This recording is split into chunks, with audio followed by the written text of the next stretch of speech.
Hello, everybody. You may know me, Jennifer McCrae from J Shrink, my YouTube channel. I'm here to give you an interesting uh, thing that happened to me when I was in my 20s. Well, I graduated from college and I had a scientific background in college, in psychology and biology. And my mother happened to find a job working in a research lab, experimenting with rats. So um, I went ahead, got the job, applied for the job, and the boss, he hired me the next day. And my dad died during that time, and I couldn't go to work that next Monday, so that because of the funeral. But the next Sunday, the next Tuesday, I'm sorry, this the next Tuesday, after my father's memorial, I went to work. Oh, people were like, oh, how could you do that? How could you go to work after the day after your father's memorial? I'll be home crying, and I would be grieving, and I would be upset. And I said he would have wanted me to go on. But anyway, I digress. The name of this video is I once worked with a girl who was a member of the Ku Klux Klan when I was at the medical school. And so anyway, I worked at the medical school down here in Louisiana, and I worked in a we call it a rat lab, where you did different experiments with rats. You did surgeries. You did you did see how they reacted to different drugs and things of that nature. And also, you saw how it affected the animal's brain. So one day, um, a girl came in. She was a new girl. She's from one of the old, one of the other labs, but she needed it. We had a space open for a job, a person in our lab, in our department rather.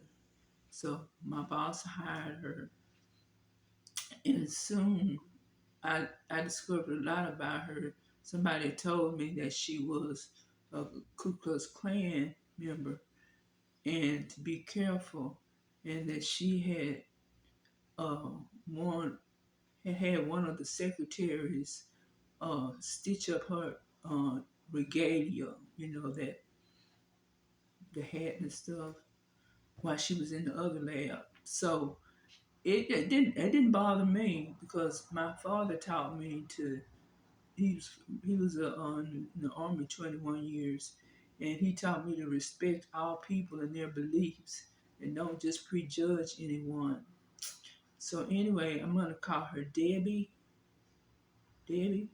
Her daddy was as much. She was slim, blonde hair, blue eyed. Your Ku Klux Klan Nordic favorite. She looked like one, but she had the features of one, blonde hair, blue eyed. It was bleached blonde.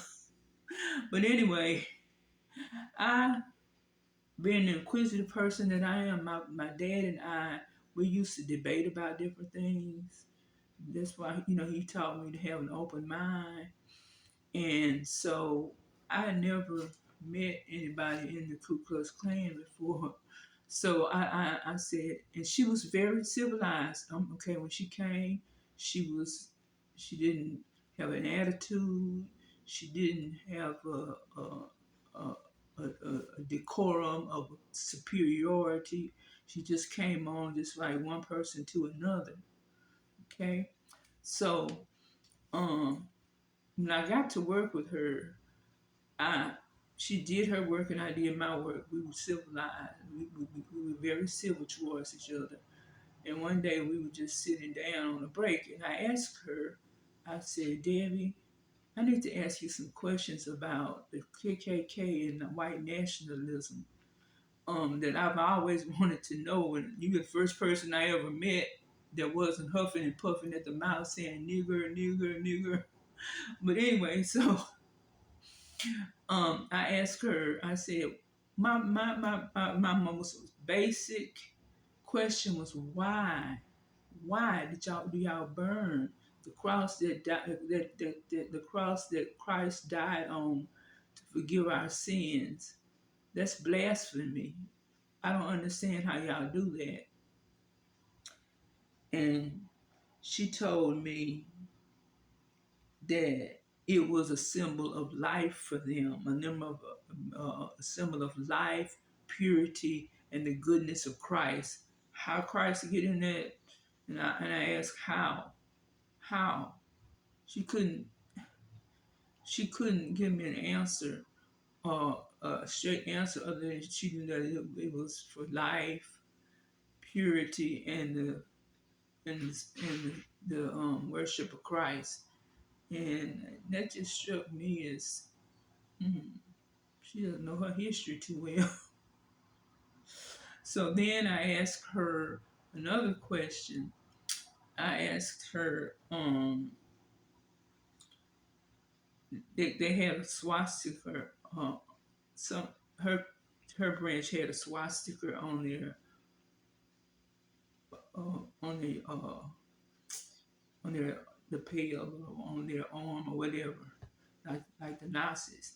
And I asked her, I said, why do y'all um, why do y'all use the swastika, um, you know, for y'all for to show y'all's um, rituals and different stuff? And she said that the cross was, I mean, the swastika. I'm sorry, the swastika was symbolized white superiority, um, white uh, white purity, white being just white supremacy being the greatest thing. And I told her, did you know that the swastika actually comes um, from the Hindu religion? She was like, what? And so I said, it actually comes from the Hindu religion, and it means, it stands for success and good fortune. And I told her about the story about they had this program that was on cable where the people would go to different countries, kind of like trading wives, swapping wives, but they went to different countries. So they had this one Jewish country go to India, and the Indians went to America. So first thing they saw when they went to India, they went to this house and it had this huge swastika, and these Jews, the family with Jews, they reacted very scary. They were very terrified. They thought that the Indians were somehow associated um, with Nazis, and then the Indian host explained that it was, it's an ancient Hindu symbol of good wealth and health, and that they had corrupted it. Hitler had to make it for white supremacy. Okay, and and I asked her another question. I said, y'all talk about Aryan, Aryan, Aryan, Aryan, Aryan, Aryan, Aryan. I said, do you really know? She said, yes, I'm a pure Aryan, and all white people are Aryans, and and we embody our whiteness. That's what makes us an Aryan. I said, well, according to my history books that I read back in school, the Aryans were Indo European people who came from Iran, Afghanistan, and India. So, and I don't think y'all would consider people from Iran, Afghanistan, and India as being Aryans. So how did y'all manage to make that connection of white European blonde hair or whatever blue eyes, or how did I make Caucasian into something that was Middle Eastern and Indian? She couldn't answer that question. So she just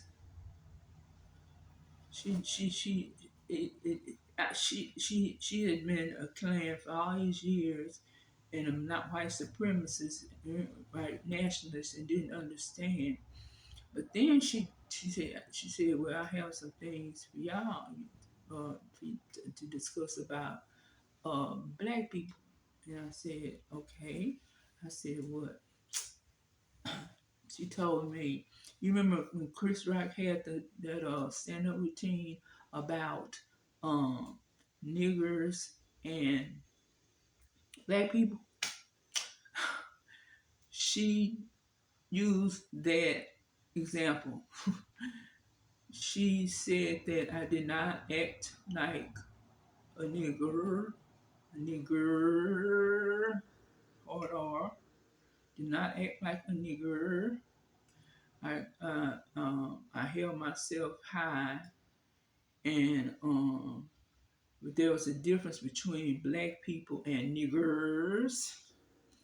Okay, I was considered black. I was considered one of the good black people because I didn't I didn't do uh, ratchet things. I didn't curse. I wasn't loud, ignorant, and I didn't get mad when she said the word nigger.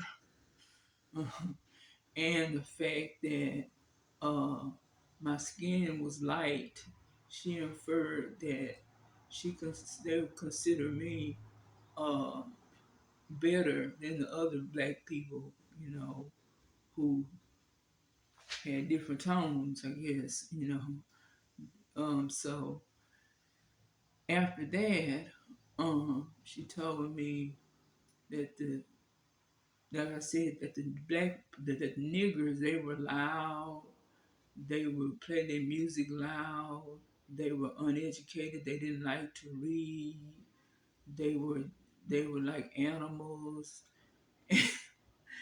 And she went on and on and on about it. And the funny thing, y'all, the the ignorance made me just appalled, but not angry, especially the many words when she said nigger. And so we went on and we worked together for about a year. And I transferred to another department, not because of her. I was going to do human research. I transferred to the clinical trials, what it is basically. So anyway, Debbie, Debbie managed to be one of my first subjects in my clinical trials program. She trusted me enough to be one of my first patients. So um, I don't know how to judge this story, and these people, white supremacy, they have all these hatreds and all these false um, false symbols and everything. They don't even know where they came from. They don't know the real meaning of all these things that they represent, that they go around trying to intimidate and terrorize black and Jewish people. And it just amazed me. They were just ignorant. They were ignorant of their culture, and how can you embrace and symbolize and stand up for something that you have no real understanding of the origin of that particular activity? So I just wanted to tell y'all that um, I didn't get belligerent or anything. I didn't curse her out. black person a nigger, would have cursed her out, beat her up, or whatever, because she kept saying that word. And I just want to share that story with you. You know, if you talk about parents who teach, like my daddy, he was in the army 21 years, and he had been around all around the world. He was used to all different kinds of people. Just learn tolerance for these people, and just act just the way you normally act, and they won't normally bother you unless they're. I'm not gonna use any words for them unless they're very white supremacists. So that's a little story I want to tell y'all that I've had in my head for a long time that I've never told anyone. But I hope that was of interest to you. And if you run across a Ku Klux Klan who is not belligerent, who is not loud, ignorant, very racist, spews um, racial slurs at you, that you can talk with them and learn a little bit about something as evil as uh, the KKK, white nationalism, and white supremacy. Thank you for viewing this, and I hope you learned a little bit of something. Bye bye.